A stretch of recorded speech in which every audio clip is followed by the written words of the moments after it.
തോൽവി എന്ന് കേട്ടിട്ടുണ്ടോ? തോൽവി എന്ന് പറയുന്നത് നമ്മുടെ ജീവിതത്തിൽ കേട്ടിട്ടുള്ള ഒരു വാക്ക് തന്നെയാണ്. അത് കൂടുതലും നമ്മൾ കേൾക്കുന്നത് എന്താണ്? പരീക്ഷയുടെ ജയവും തോൽവിയായിട്ടായിരിക്കും. പക്ഷേ ജീവിതത്തിൻ്റെ തോൽവിയും വിജയവും എന്താണ്? പരീക്ഷ അത് കാണാതെ പഠിച്ച് അല്ലെങ്കിൽ മനസ്സിലാക്കി പഠിച്ച് എഴുതി വെച്ച് കിട്ടുന്ന മാർക്കിനനുസരിച്ച് ജയവും തോൽവിയും. പക്ഷേ ജീവിതത്തിലെ ജയവും തോൽവിയും എന്തിലാണ് നിൽക്കുന്നത്? എന്താണ് ജീവിതത്തിലെ ജയവും തോൽവിയും?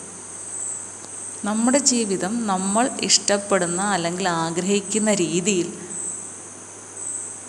ഒരിക്കലും പോസിറ്റീവും നെഗറ്റീവും ഞാൻ പറയുന്നില്ല, ആ രീതിയിൽ നമ്മൾ ആഗ്രഹിക്കുന്ന കുറേയെങ്കിലും കാര്യങ്ങളൊക്കെ നടന്ന് നല്ലൊരു കുടുംബമുണ്ടായി, കുട്ടികളുണ്ടായി, നമ്മുടെ ജീവിതത്തിൽ നമ്മൾ ആഗ്രഹിച്ച പലതും നേടിയെടുത്ത് മറ്റുള്ളവർ ചിലപ്പം പറയായിരിക്കും ഇവൻ്റെ അല്ലെങ്കിൽ ഇവളുടെ ജീവിതം പോക്കാന്ന്. പക്ഷേ അതിനെ തിരുത്തി കുറിച്ചുകൊണ്ട് നല്ലൊരു ജീവിതം ഉണ്ടാക്കിയെടുത്താൽ അതാണ് നമ്മളുടെ ഏറ്റവും വലിയ വിജയം. പരീക്ഷയിൽ ഉണ്ടാകുന്ന വിജയത്തിനേക്കാളും നമ്മുടെ ജീവിതത്തിലുണ്ടാകുന്ന വിജയമാണ് ഏറ്റവും വലുത്.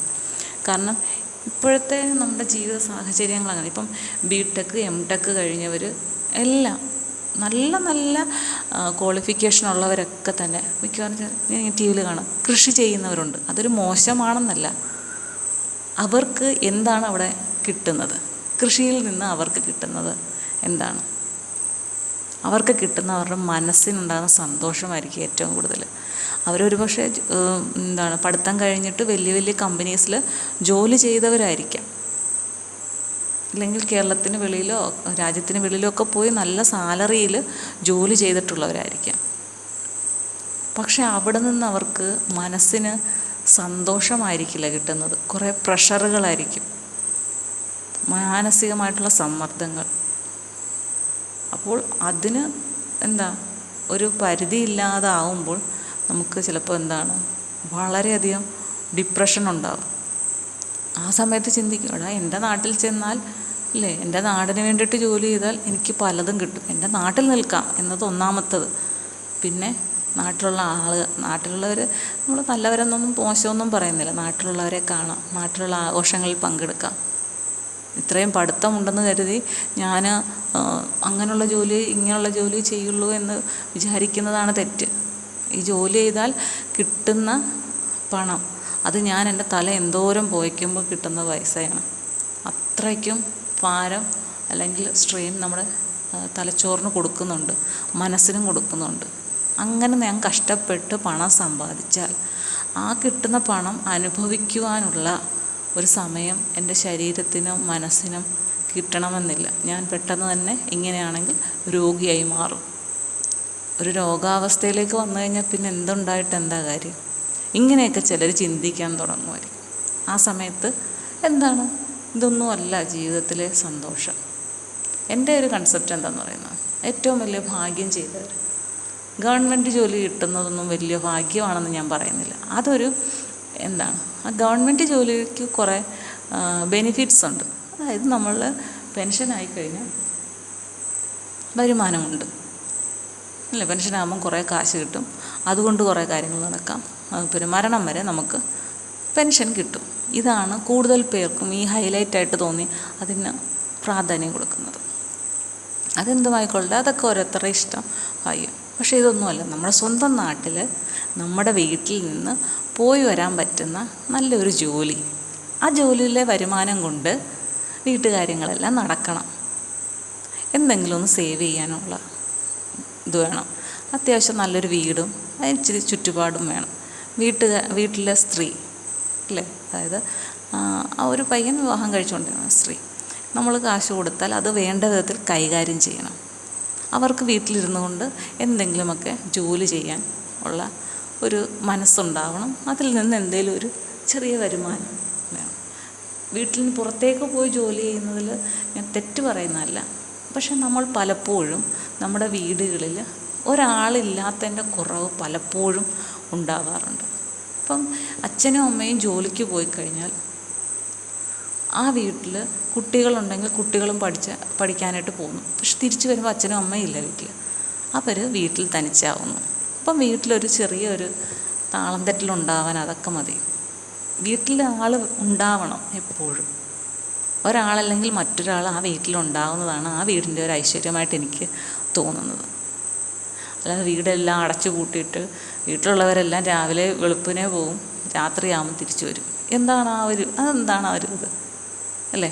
എനിക്കത് ഉൾക്കൊള്ളാനുള്ള ബുദ്ധിമുട്ടുകൊണ്ട് ഞാൻ പറയുന്നതാണ്. അപ്പോൾ നമ്മൾക്ക് പണം മാത്രം മതിയോ ജീവിതത്തിലെ മറ്റു കാര്യങ്ങൾ വേണ്ടേ? ഇപ്പോൾ ഫ്ലാറ്റിൽ താമസിക്കുന്നു അല്ലേ? ഫ്ലാറ്റിൽ താമസിക്കുന്നവർ അവരുടെ ലൈഫ് എങ്ങനെയാണ്? ഇതുപോലെ തന്നെ രാവിലെ പോകുന്നു, വൈകുന്നേരം വരുന്നു. അടുത്തുള്ളവരെ പോലും ചിലപ്പം കാണുന്ന പോലുമില്ല. നമ്മുടെ വീട്ടിൽ നമുക്ക് കൊണ്ട് ബഹളം വയ്ക്കാം, പാട്ടൊക്കെ ഒച്ചത്തിൽ വഴക്ക് ബഹളം എല്ലാം നടന്നാലും ആരും ചോദിക്കാനൊന്നുമില്ല. പക്ഷേ ഇത് ഫ്ലാറ്റിലാകുമ്പോൾ അതൊന്നുമില്ല. കുറേ നിയന്ത്രണങ്ങളാണ് അല്ലേ? ഈ നിയന്ത്രണങ്ങൾക്ക് വേണ്ടിയിട്ടാണ് നമ്മൾ ഈ കഷ്ടപ്പെട്ട് ജോലി സമ്പാദിച്ച് പണം ഉണ്ടാക്കി ജീവിക്കുന്നത്. എല്ലാത്തിനും ചുറ്റുപാടുമുള്ള നിയന്ത്രണങ്ങളാണ് മൊത്തം. അതാണോ നമ്മുടെ യഥാർത്ഥ ജീവിതം? അപ്പോൾ അതാണോ നമ്മുടെ ജീവിതത്തിലെ ഏറ്റവും വലിയ വിജയം? തോൽവി അതാണോ? തോൽവിയാണോ അത് വിജയമാണോ? വിജയം എന്ന് പറയുന്നത് എപ്പോഴും മറ്റുള്ളവരിൽ നിന്ന് വ്യത്യസ്തമായി നിൽക്കും അല്ലേ? അത് ജീവിതത്തിൽ അങ്ങനെയുള്ള വിജയം നേടാൻ എല്ലാവർക്കും ഒന്നും സാധിക്കത്തില്ല. അതൊരു ഭാഗ്യവും കൂടി വേണം. നല്ലൊരു കുടുംബം, അത് അച്ഛനും അമ്മ നല്ല സഹകരണത്തോട് നിൽക്കണം. വീട്ടിലുള്ള എല്ലാ അംഗങ്ങളും ഒരു പരസ്പര ബഹുമാനം നിലനിർത്തണം. ഞാൻ എന്നെ ബഹുമാനിക്കുന്ന പോലെ തന്നെ മറ്റൊരാളെ ബഹുമാനിക്കാനും പഠിക്കണം, ശീലിക്കണം. ആ ബഹുമാനം കൊടുത്തെങ്കിൽ മാത്രമേ തിരിച്ചും കിട്ടുകയുള്ളൂ. അത് ആര് തമ്മിലായാലും. അത് ഏറ്റവും കൂടുതൽ ശ്രദ്ധിക്കേണ്ടത് ഭാര്യയും ഭർത്താവും തമ്മിലാണ്. അവരുടെ പരസ്പര ബഹുമാനം വളരെ അത്യാവശ്യമുള്ള കാര്യമാണ്. അങ്ങനെയൊക്കെ ബഹുമാനത്തോടുകൂടി ജീവിച്ചെങ്കിൽ മാത്രം അപ്പോൾ പരസ്പര ബഹുമാനമാണ് വളർന്ന് നമ്മുടെ കുടുംബത്തിൽ ഏറ്റവും കൂടുതൽ സന്തോഷം നിറയ്ക്കുന്നത്. അപ്പം തോൽവി എന്ന് പറയുന്നത് നമ്മൾ തന്നെ സെലക്ട് ചെയ്യുന്ന ഒരു കാര്യമാണ്. നമ്മൾ തന്നെ വേണം നമ്മുടെ വിജയവും കണ്ടെത്താൻ. നമുക്ക് ഇഷ്ടമുള്ളത് എന്താണോ അതാണ് നമ്മളുടെ വിജയം. നമ്മൾ ആഗ്രഹിക്കുന്നത് എന്താണോ അതാണ് നമ്മളുടെ വിജയം. ശരിയല്ലേ? നമ്മൾ ആഗ്രഹിക്കുന്നത് നേടിയാൽ നമ്മൾ വിജയിച്ചു. അതേത് രീതിയിലും ആവാം. നിങ്ങൾക്കിപ്പം പുറം രാജ്യത്ത് പോയി ജോലി ചെയ്ത് അങ്ങനെ കഷ്ടപ്പെട്ട് അത് വിജയമാണെങ്കിൽ, അത് നിങ്ങളുടെ സന്തോഷമാണെങ്കിൽ, അത് ആ സന്തോഷം എന്നും നിലനിൽക്കും എന്നുണ്ടെങ്കിൽ തീർച്ചയായിട്ടും അത് നിങ്ങളുടെ വിജയമാണ് അല്ലേ? വീട്ടിലെ പ്രാരാബ്ദങ്ങളും ബുദ്ധിമുട്ടുകളും കൊണ്ട് വെളിയിലേക്ക് പോയി ജോലി ചെയ്യാൻ ഒരുപാട് പേർക്ക് സാഹചര്യം ഉണ്ടാകുന്നുണ്ട്. അത് മറ്റുള്ളവർക്ക് കൂടി വേണ്ടിയിട്ട് പോകുന്നു. അതൊക്കെ ഒരു വലിയ മനസ്സ് തന്നെയാണ്. അത് ഞാൻ തെറ്റാണെന്നൊന്നും ഒരിക്കലും പറയില്ല. കാരണം നമ്മുടെ വീടുകളിലും ഒരുപാട് പേര് അങ്ങനെ പോയിട്ടുണ്ട്, തിരിച്ചു വന്നിട്ടുമുണ്ട്.